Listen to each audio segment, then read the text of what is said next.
when we were planning this day, it was far from automatic that this day would take place. Mark phoned me up and we had 1 or 2 meetings talking about whether we should go ahead. And we decided we'd only do it if we could get people of a good enough standard. We decided early on that we'd perhaps cast the net abroad, and we thought American and we thought European. And both he and I came up within the space of a very short time with the same name. I said to him on the phone, I said, of course, if you could get Tommy Wonder, then I think we'd have something really worth doing. And we were both absolutely delighted when Tommy agreed to come over, especially for this evening's performance. I've seen Tommy, I saw him lecture again at FISM 4 years ago, and in fact it was 8 years ago. And as I watched him, he was talking about misdirection, and I got that feeling that here's somebody who really knows what he's doing. And he's going to lecture for an hour for you tonight, so a big warm welcome please for Tommy Wonder. Merci. Thank you. Okay. Thank you very much, all of you. I don't know how many of you have seen my lecture before. I understand not all that many, so for these people who have not seen it before, I would like to give you a little warning, because my lecture is a little bit different than most lectures, and it concerns the lecture notes. I do have lecture notes, so that you know, but it is very small. Yes, it is not thick, and it is just one piece of paper. It says lecture notes. This is so that when you find it later, you will know what it is. And the back says nothing. The first page on the inside, it has nothing on it. There is only some text here. No drawings, no descriptions of tricks. So you know what you're buying. So don't complain afterwards. They cost £7. Okay. I know many people will not buy this because they prefer big books. And so maybe it is better if I read out what it says. And then you know what you're not buying. It says, "Dear magic friend," which is you, if you buy it. All I know about magic can be found in the following books: Showmanship for Magicians by Dario Fitsky, Magic by Misdirection, also by Dario Fitsky, and Magic and Showmanship by Henning Nans. These books tell you almost everything there is to know about magic, and they will give you an insight into what magic really is, which is much more important than my tricks or someone else's tricks for that matter. At least these books help me a lot, and may they help you as well. Thank you. Okay. Well, that was the lecture. I hope you have enjoyed it. And I will sell the notes here. And that's it. Thank you for coming.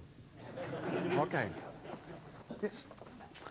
Hang on, Tommy. You're kidding, aren't you? No, I would like to sell the notes now. I have a few notes here. Is that it? This is it, yes. This is all the sensible things. I don't have anything more sensible to say than this, so. Tommy, we've got you booked for an hour. I mean, you haven't just come over from Holland. I'm sorry, this is totally unacceptable, Tommy. You've got to go on. I'm sorry, you've got to fill an hour. Fill in? Yeah. Perhaps if you could read the notes a few times. Yeah, so that might be an idea. Well, okay, so I have to fill an hour. I don't know what you want. Yes, we can go out for a walk. I can show some tricks, maybe, explain them. That would help. That would help? Okay, well, I'll do that if you want to. I mean, all right. These are difficult people to work with, huh? Okay. Anyhow. Yeah, tricks. Okay, you want tricks. Oh, a card trick maybe. Have you ever seen a card trick with less than one card? Yeah, it is not much, but what, yeah, okay. I'll show you a card trick with less than one card. It's a card trick with 3/4 playing card. You see, if you have a 3/4, well, you turn out a quarter, right? Like this. And if you have 3/4 playing card, and you tear it in 3 pieces, like this. You have the 3 pieces together, you blow, it's restored. Except, of course, for this little piece here, but it fits exactly. Sometimes, sometimes when you do this type of thing, people want you to restore the last quarter to the card, right? That would be good if I could do that, huh? Yeah, it's not all that bad. No. Well, anyhow, no. I cheated you, I used tape, but what did you expect? Real miracles? Huh? Okay.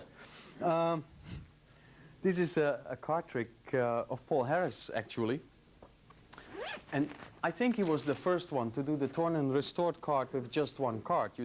Normally the method was to have two cards together with a little bit of wax or something. And let me get a few cards. The idea, this method, I will not explain it in great detail. You can find it in his book Super Magic. But the idea is that when you have a card and you tear out a quarter of the card, then you can pretend to tear the card. This you put in your pocket, but actually you palm it. And then when you pretend to tear this, but actually you fold it. It goes like this, you bend it sort of, and then you do this. But actually this part is folded back. So it goes like this. Put this in and then tear. You place it there, then you fold this. Fold open this loose piece again.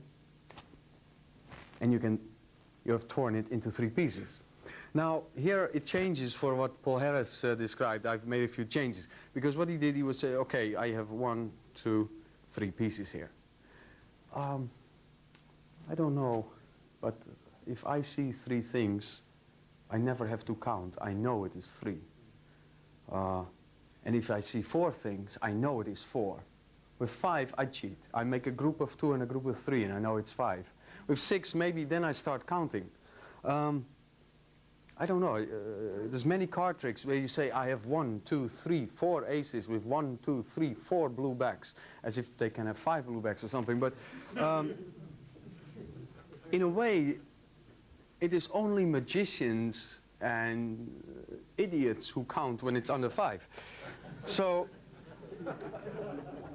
really, what I feel with a lot of packet tricks, you should not count the cards but display. If you would display the pieces, look, these are the pieces, see? Then people will realize it's 3. And most of the time the number is not important, but a display of cards has a different rhythm and has a different look than a count. Sometimes you read in books, the counting should be at an even rhythm, like a metronome, 1, 2. No, it's not, because when you show it, it's a different feel, it's a different thing. Okay, that's just a thought. Here, because the way the card is folded, you can sort of push this aside.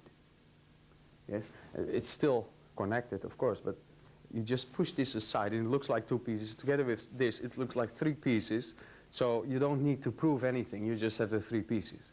And also this makes it easier to make the restoration because you can hold it here, and here is this little corner which sticks out, so that when you do this, it opens out, and this piece goes behind the fingers, so you have it like this. Now the card, it is restored. I put in a crimp here, sort of, a side crimp, and a side crimp there, so then the card is rigid. It's a small detail, but it's important, because if it's not, it is not so restored. Yes? But this way, it is much more restored and much more complete than when it is limp. So then you go to your pocket, and of course you search a little bit. You have it palmed, but you can take it out immediately, but you pretend to search for it, and it fits exactly. Okay. This is a very nice trick. It's impromptu. You can do it with any card. Now there is really a problem that people want you to restore the last quarter. Now we talked with, this afternoon about hecklers. When people say this, now it's not heckling. They just want you to do that. They would like to see it. And why not? You restored the other pieces. Why couldn't you restore this piece? It's logical. But of course, it's very difficult. It's a very difficult question. And what I used to always do is I would give this to a spectator and say, look, if you can restore this piece to the rest, If you can do that, I will explain how it is done. Now, they see this as a little joke, and it is, but mainly it is to prevent them from asking me to do it. Because if someone says, no, you do it, say, no, no, no, you do it, and I will explain it. So that's how I avoid this difficult question. Many tricks, sometimes you can get difficult questions, but if you can sort of take this question away from them, that's better. The other way of putting tape on the card I thought was a nice idea. I had some trouble to find a method to put tape on the card. Finally, I found a way. I tried rolling up the tape, having it under my thumb, putting it on and all this. If you take a card, and this is a special knife, I don't know if you can buy it in this country. You can't see it, but there's a very tiny point to it, and it's used for cutting pieces out of newspapers, but it cuts only through one layer of paper. The knife is not bigger than that. So if you cut like this, I've cut this way and this way. If you bend this, it will bend here at a very sharp angle because it just goes through half the thickness, and here the same thing. So this you can tear, and you see how neatly it's torn here, and this is exactly straight. Yeah? Okay, I have cards like that, and the tear I cover with tape. So I just have this card. Oh, by the way, to get to this card, if you have a deck of cards, there's no need to sneak this into the deck and force it or something. You could just even put the deck in your pocket and take this out from a small heap which you have in a special ticket pocket. Yeah? So it's just a card trick with less than one card, which takes the attention. Now, if I bend it here, you can see that the tape, it bends underneath the tape. Okay? Then you bend it here the same way. Now I can tear out the piece, the quarter, and the tape is sticking out, see? So, but it looks like torn paper. So this goes into the pocket. I just tear the card, and the funny thing is the tape, it makes, when you stick it a little bit to it, it makes a better tearing sound also, so it helps a little bit. Okay, you do it this way, and the tape stays hidden behind this. Oh, sorry. Like it. And then you can do the restoration. Trick is still the same. You take this. Oh, got it. You can show that it fits. And then, to make the complete restoration, you just press the tape. You say, wouldn't it be great? It's, yeah, well, it's not too bad. You know, it's not too bad. And then I just throw it on the table. Now, in this situation, I have to show it to you, but normally someone would pick it up. Not so much to examine, but to hold the mystery, you know. Okay, and they see the tape. And they say, hey. I said, yeah, what did you expect? Miracles or what? Huh? Okay.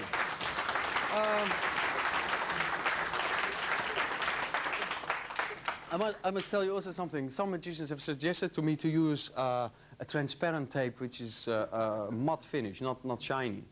Because if it's true, you could do it and then show the card both sides and it's restored. But then you cannot give it away. So you would have to put it in your pocket or make a switch. Well, that becomes a lot of work. Personally, I don't think that's a good idea. Because if you put it away, they think there's something about the card. And it's not that they want to examine, but they want to hold it, yes? And there, when you use transparent tape, you sort of try to prove that you're better than what you really are. And this helps because if the tape is there, it just shows that I'm a regular guy. I'm sort of... it's important in magic sometimes, if you do the tricks, people get the impression you can do things they cannot do. And no matter how nice you are, it is possible that they take a distance from you. And this is the normal way everybody would restore a card. And it gives them, okay, he's an okay guy. He doesn't try to deceive me all the time. This is very important. I know many magicians do this. Lance Burton, for instance, especially in the beginning, he was like Mr. Perfect, yes? And then one moment a card drops. Oh, okay. And he produces another one, sticks it in the fan, and then he had a small smile. And at that period, it was the only smile in his act. It's important because it showed, oh, He's not like Superman. He doesn't try to be, okay, okay. So that's good. I think if you can put something in your act which shows, okay, I'm just here, I'm not trying to be all that high above you. It's good. Of course, this is only necessary if you have a good act. All right. I don't know if this has happened to you, because I don't know everybody of you, but I think it must have happened that one day you come to a bar or, oh, before I continue, I should tell you something else. I almost forgot. I have here a booklet, wonder material. It's lots of drawings, and there is text with it. It explains all the things I do here in this hour. Right? Okay. I've been thinking about this, what to charge for this, because it's basically my tricks, and they will, in all probability, not be suited for you. So I don't know what to charge for this. I think, although it may be interesting for you, I think it has no value really. So I will give these away for free at the end of the hour. Okay? Well, only to the people who buy the lecture notes. Eh? Yeah. Okay. All right. Now you thought I was crazy. No. Yes. Something which must have happened to you, it has happened to me also. You come to a party or to a bar, and someone knows you are a magician. And oh, yeah, you're a magician. Oh, show us a trick. And then you have nothing with you. You try to borrow cards. They don't have cards. Oh. You borrow a coin. And then you do a coin trick, which you used to have success with 5 years ago. And it's not very successful, but okay. So you come home and you think, this will never happen again. Next time you go to a bar or a party, you are prepared. You have your cards here, your thumb tip and the silk, the rope and scissors, a wallet, everything, the sponge balls. And you are at this party, and you wait. And nobody asks you to show them a trick, right? Okay, so there you are. So you think, well, I have all these things with me, so you get some cards together, you ask someone, do you want to see a trick? This person remembers the coin trick. So, actually, I think the question to ask whether someone wants to see some magic or not is a very bad question. Like I said also this afternoon, and it's described in the book which you get of this convention. I explain it a little bit more why it's not such a good question. Because it puts people on the spot. They have to answer, and maybe they don't want to see it, but they don't want to hurt you, so they may say, oh yes, please show me, while they actually would like to say, no, I don't want to see it. So it's not a good idea to do this. And well, it depends what situation you are working. If it is a formal situation, it's a different thing. But if it is an informal one for friends or whatever, you need another type of introduction to the magic. And you could do several things, but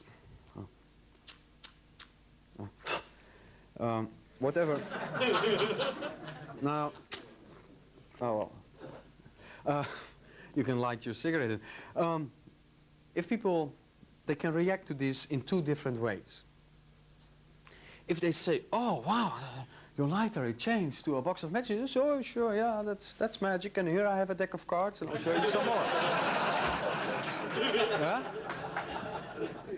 On the other hand, if they react like, oh yeah, it changed, huh?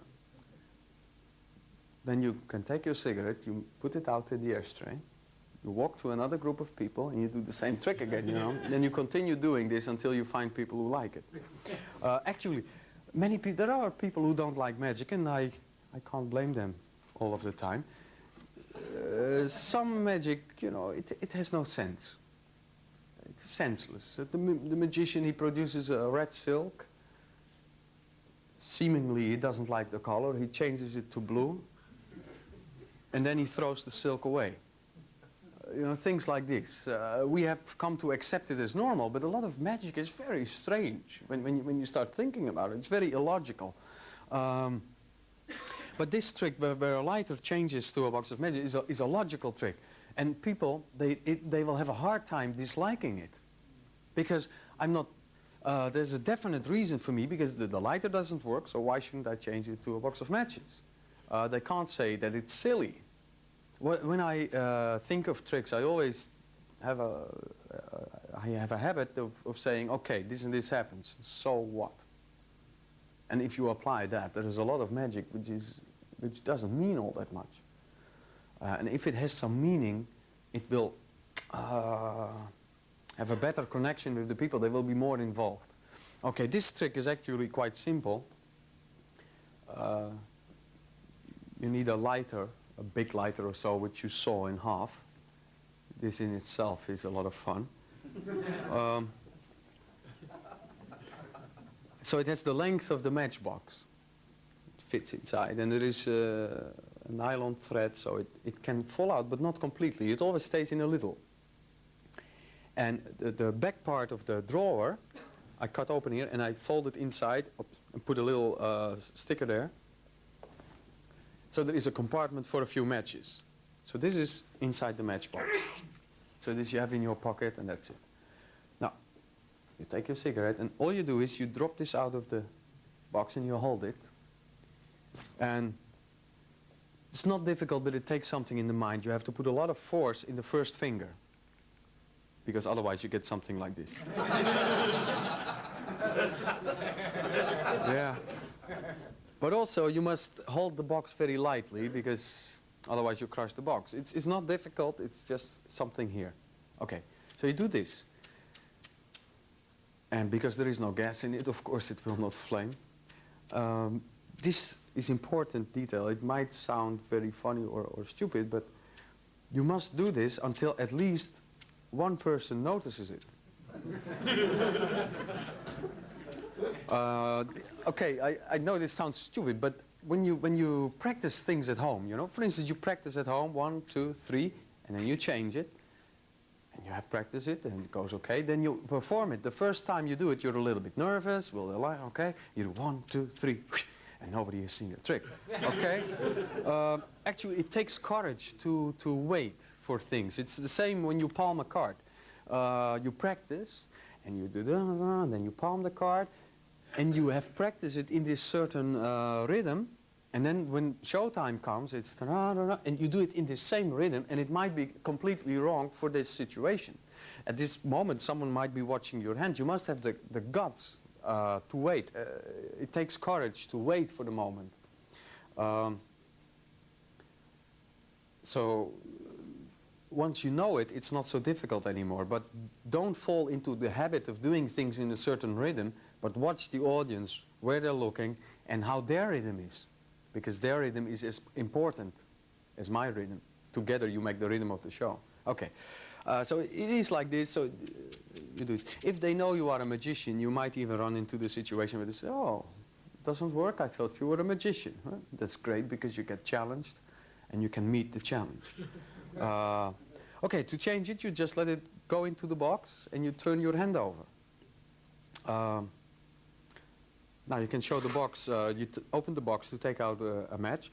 Of course you could see the lighter this way, you keep your fingers in front, then the hand drops down. So the lighter drops down, it stays here.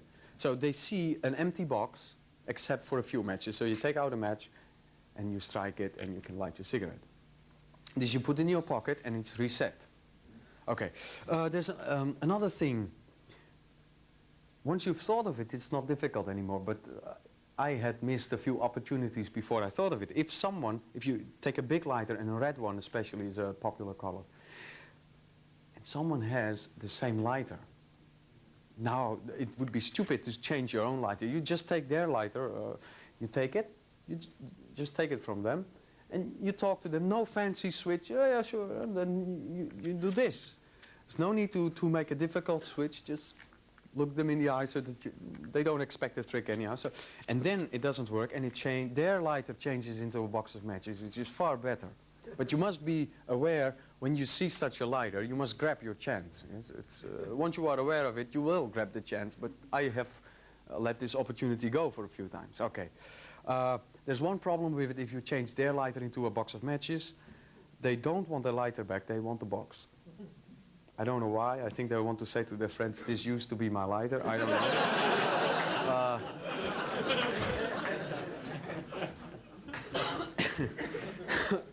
Of course, you can say, well, I take an extra box of matches, make a switch. Well, that for me, it goes too far. Because then I would really be filled with all kinds of things. So in such a case, I would just put it in my pocket and say, oh, well, it's just a joke, and give them the lighter back.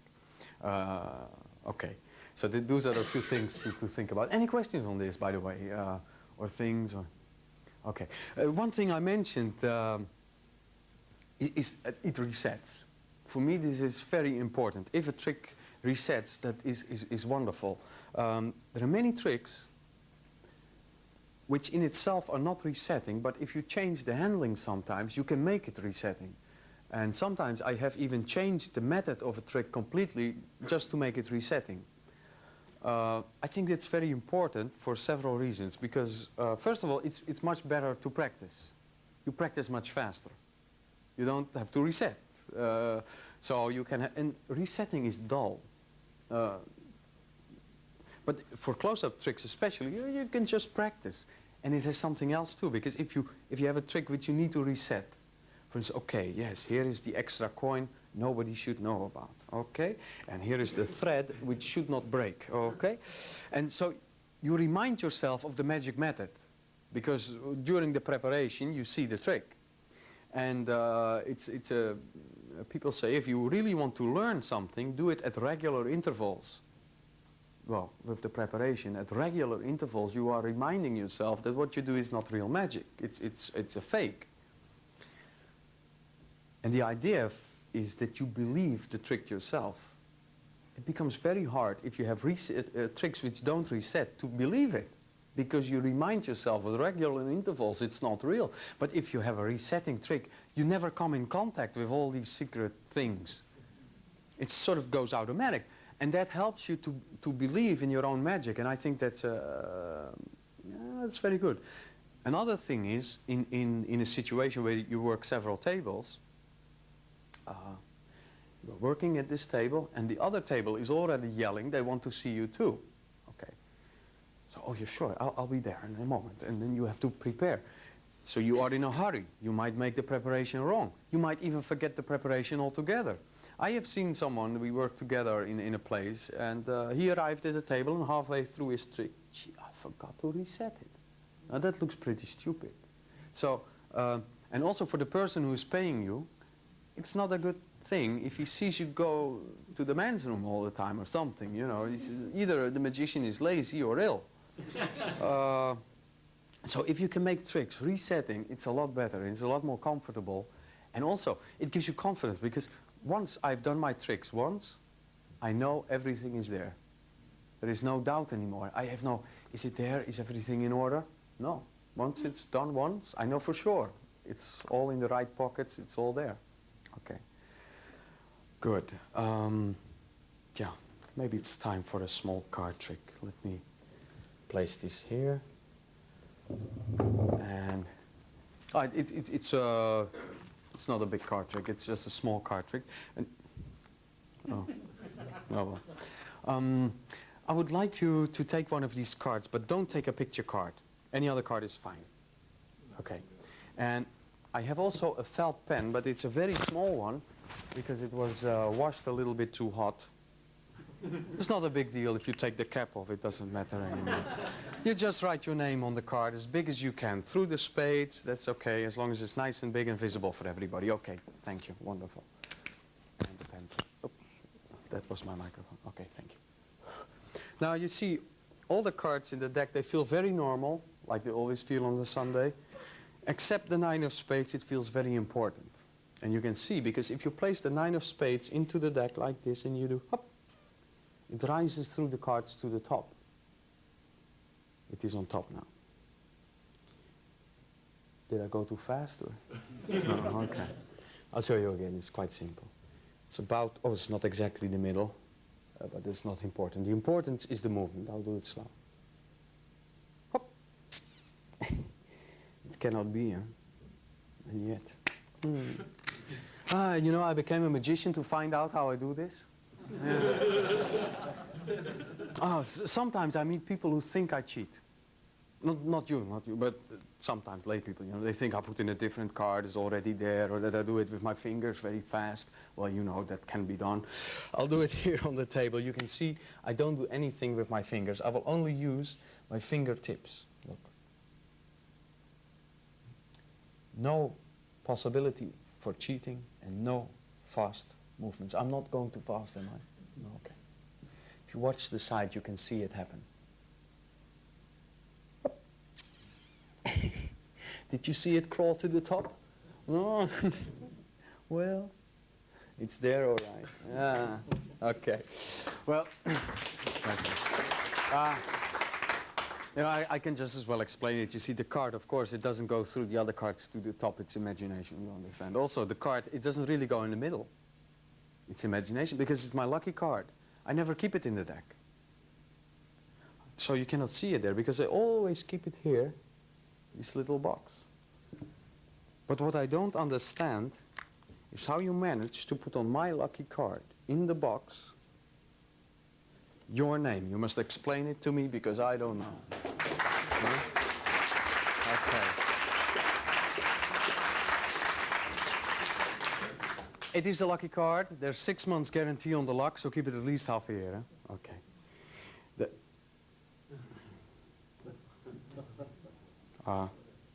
Yeah, that's a problem I always have. You see the cards, they came out of the box, so really they should go back into the box.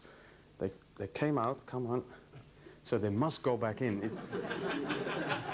It takes a little bit more force, but okay, it's a lot better that way, yeah? Okay? All right. Good. Well, I will explain a few parts of this routine. First of all, let me see the box which gets smaller. Now, this routine, the way I've done it, is not resetting, unfortunately. So usually I only do it in this sense once only for the director of the company or something. The box which gets smaller, John Cornelius has versions. There are several versions around. I made this version with the aviator deck. It's red, white, and red. You can sort of make a very nice one which gets smaller because it's like a telescope. So it just folds like this. And the other side is decorated like a small box with a flap, but it's closed here, of course, it doesn't matter. This has the advantage that if I would only make it smaller and at the end take it out of my pocket, you know, then they might have forgotten that the box had become smaller. And I can hold it like this and just put the cards back into the box. And then it's reset. So that's a nice way if you only make the box smaller. But of course the other ending is nicer. But the problem with this is it's difficult to make. It gets dirty. You have to renew it every now and then. It takes a lot of work to make these 3 parts and the threads and everything. So I made another way which only works for special types of cards. This is commercial cards for Heineken, but it's the same idea. You take out the cards and it's like this. This is much easier to make because here the back design of the cards is the same as the box and it's just a half box. And when the cards are in,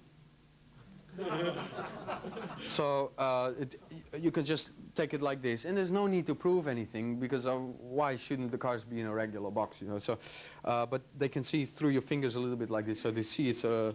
And it's very easy. You could just push them out like this, take it, and just show the other side. It's much easier to make, and it doesn't wear out so quickly because it's just no moving parts. It's just one piece. This even has the advantage that if you want, you can even put the cards back in the box while in your pocket. So there you could reset this thing. So if it has the same back design, that has a possibility. Okay. So that's the shrinking card case. The trick with the... Oh, I might also tell you a little bit about... That's so nice about a close-up convention. I know now that you are interested in close-up because many conventions, you know, sometimes I skip certain things because I don't know if I would interest the people. So that's nice about conventions like this. It's nothing special in a way what I do, but there is... I would like to tell you something about the second time the card comes to the top. The first time, it's just the tilt move and it comes to the top like this. Then I'm going to repeat it, and the card is turned back, and then I place the card like this. And it is on top again. Now, I don't want, when the second time I have the card, I don't want people to know or to realize that the card goes back on the deck and that I take the card like this. Because in a way, it would be, if it is a single card, you would sort of take the card like this and put it back. You wouldn't put it back on the deck, really. So I don't want this to register with the people. So I use two things, sort of. I have the card here. I say, oh, it's quite simple. Look. Yes, it's sort of a one-hand top change with one card. Because they don't realize the hand is empty, or they say, look, they don't realize it has been on the deck. That's one. But the other thing is, to make it impossible to think back, this is and I found it became about 40 to 50% more effective after I had inserted this detail. I have the card and said, look, oh, it's not the middle. But that's not important, it's the movement. Now what I do here, basically, when they think back, I give them a new piece of information. I say, okay, the card goes in the middle. Oh, it's not exactly the middle. But that's not important. And I can sometimes see the people think, yeah, sure, that doesn't matter. Please, continue. And that's what I'm putting a piece of information in their mind. So it's not a straight line of events from the moment I show the card. There is something new. And this prevents them from thinking back that the card has been on top there. It sort of convinces them more that the card is really going in. It's a very small detail, but I really found it became more effective. And I sort of, not irritate, but a little, you know, yeah, sure, that doesn't matter. We don't care where the card goes in. They want to see it come back on top again. So this is, sometimes some people call it time misdirection, you know, when you make a steel of something with a silk, and then you wait, and you produce it. We were talking with some people outside about this. The time is not important. But if you make a steel, and then produce a little thing here, and then put it there, and you make the production, it's better because a little event happens in between. So you put a little thought in their mind, so it becomes very difficult to think back how you could have done it. Okay, all right, then it is on top again, etc., etc. All right, then the card comes out of the box. This is a trick which I saw in a lecture of Fred Capps. I made this box myself because to find a ring box is probably you won't find one of the correct size. It must be a box, and the card is in there, folded, and it can move, but it is it's underneath a loop of thread, so it cannot fall out. But I can easily take it out and put another brand of card in if necessary. The box I made so that it can move, but not too much, and I wanted the box to be as small as can be. So, and also the design of the lid is very important. I'll come back to that later. The idea is to when you have a card and it is folded, by the way, this is not in the free booklet, but just my own handling on it. Okay, you can show the card. You have the card palmed here, and that's why the box has a little bit a rounded lid, and it goes very smooth. It sort of falls close by itself. This hand turns palm up, and the box sort of takes the card, and you can shake it out. So you show the card like this and say, oh, come. And you can show the card. Yeah.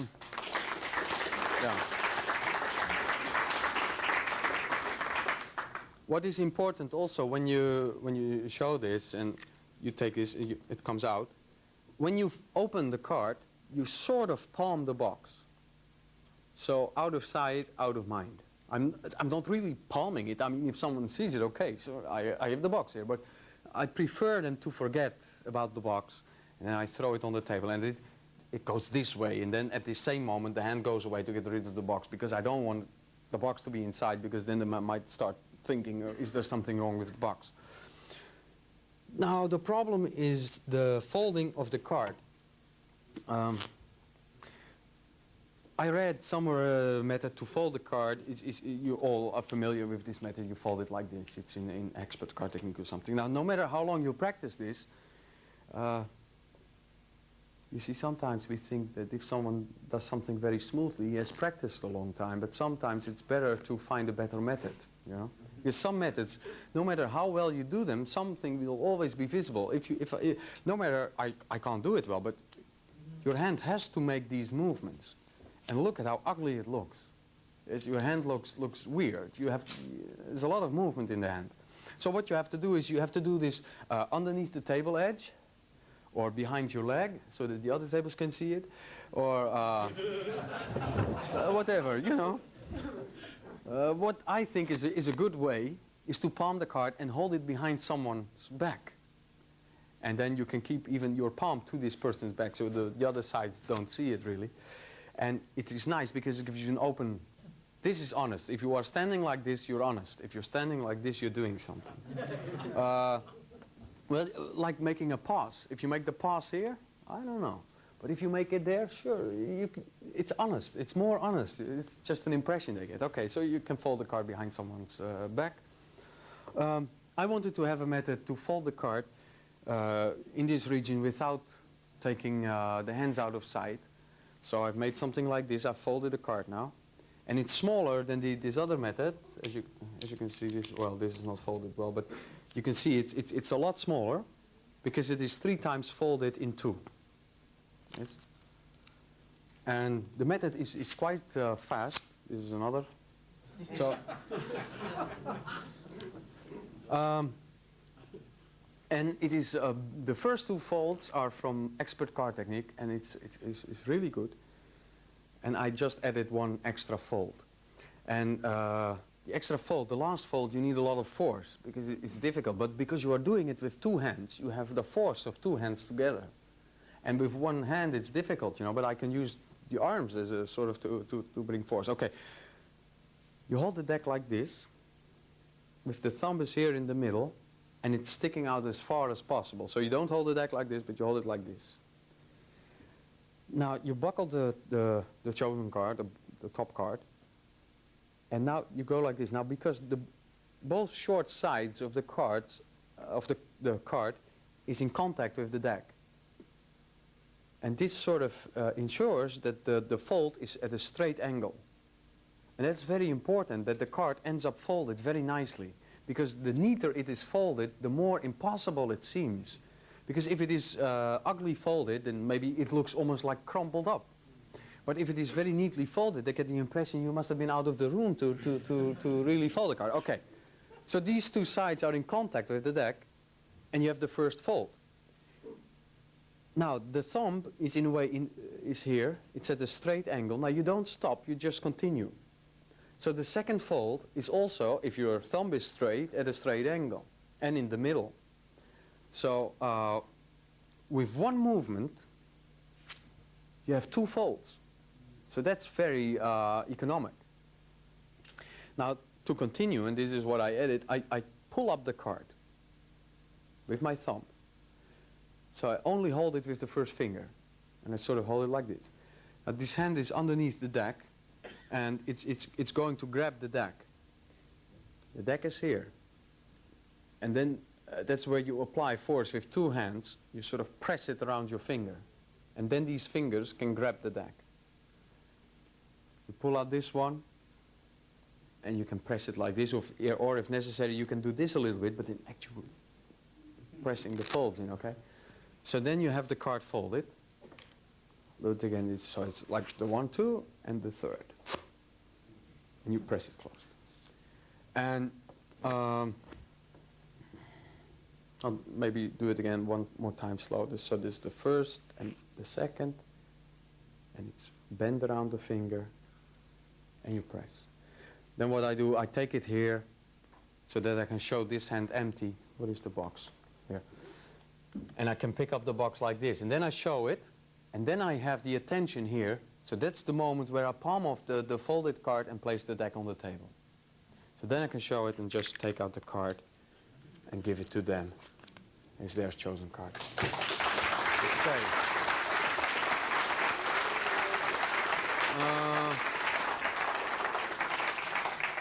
There's one slight problem with this card fold. Slight problem to learn it. Of course, when you start practicing this, if you want to learn this, you use old cards. Now, I don't know how many old cards you have at home. Maybe 10 decks or so, I don't know. It's not enough, really. But then you have the problem, when you have folded all your old cards, you have to wait till you have new old cards. And by that time, you have forgotten about this card fold, you've read another book, seen another lecture, and so you end up with learning the card fold for 70% and then forgetting about it. It's with a lot of tricks like that. In a case where you want to really learn this, and it has to do with many tricks where you dispose of things, you must force yourself. Go out and buy 100 decks of a back design which you don't want to be seen with. And then you have all these cards and you have no use for them. The only use you have is folding them, and then you will learn.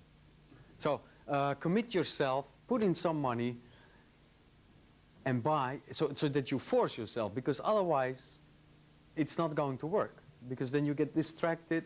And at the end of the year, you will have learned 10 tricks for 70% instead of 7 for 100%. And that's a pity of the work.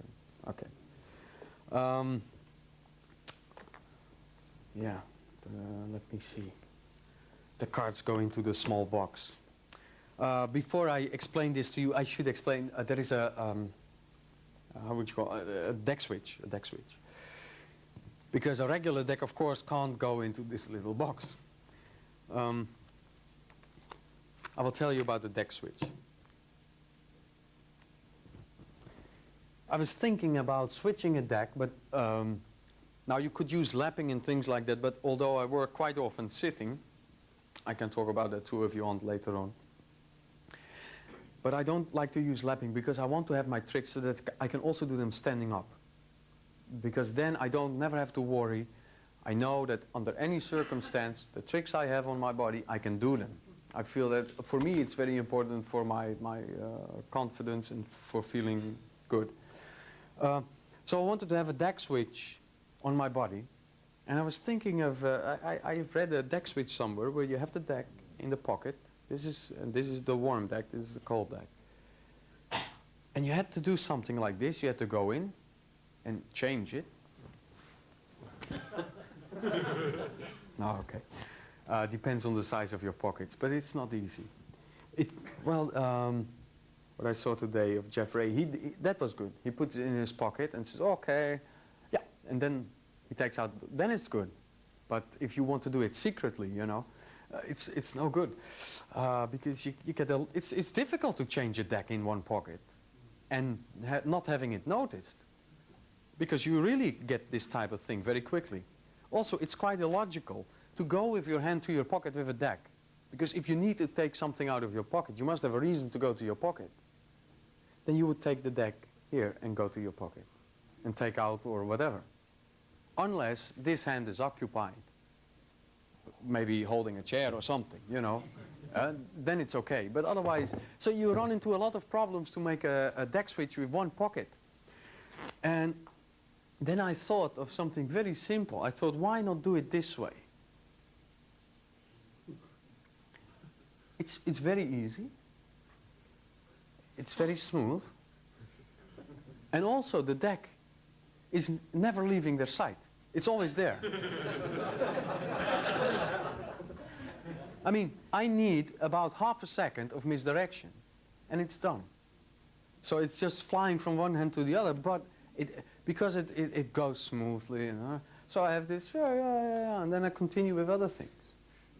So it's very smooth, and although it is illogical, it's not unnatural. With one hand in one pocket is more unnatural. Okay. Now, of course, you need reasons for the pockets, for the hands to go to the pockets. I have to think how to do this. Okay. Here I have the small box, which I'm going to take out of my pocket. Okay. Here I have this box, and the card comes out. I show them this card, which is very strong misdirection. I take up the deck. This hand goes to the pocket, basically to put this away.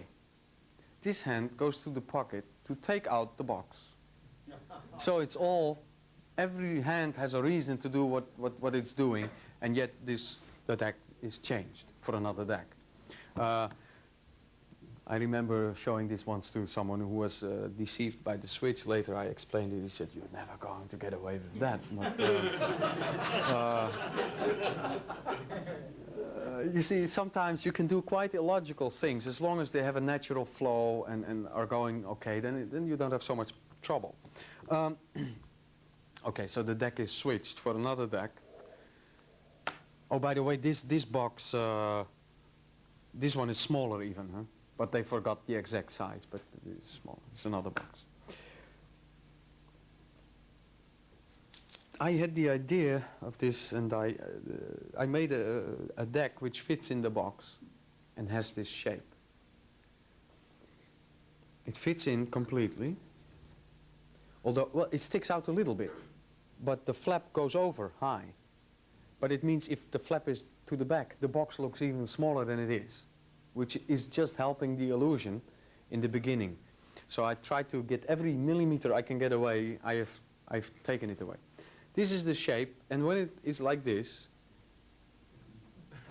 it looks as if the box is already very full. It's sort of, yeah, how can something be very full or something? Huh? Okay, so this looks nice. And then you just have to swivel it like this, and it's completely in. Now the problem is, of course, to have this parade as a real deck. And this is a pity. It's not resetting by itself. No, this is, oh yeah, okay. Yeah. Here is some sticky tape, and the card sticks to it like this. So it looks like a full deck. This is what I take out of my pocket, and I have a full deck. Now the problem is to get rid of this card, or to make it fit the box. With this same knife, which only cuts through one layer of paper, I've cut here and there on 1/3. So I can grab it here when I seemingly push it in, and I just fold it. So it's zigzag. It's very fast. You hold it on here, but now it has a problem that it will go to the back, see? And it might even push this forward, which doesn't look good. So to keep this together, and also to prevent this whole thing from falling off, because you don't have a lot of grip on it, you know, it's very unstable. What I've done is the top card, it can swivel. It gets more and more complicated. So okay, so I have the card here. Do this. So it can't go to the back, and it gives some support for this block, so you can show it like this. And then all you do is swivel it, put it in. Close the box. And it's gone.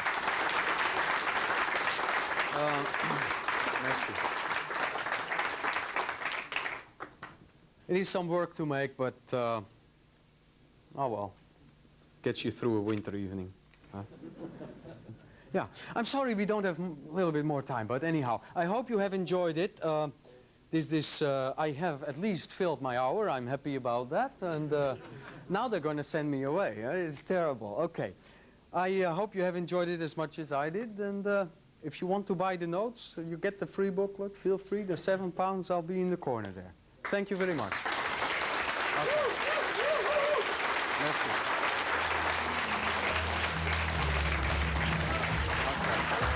My pleasure.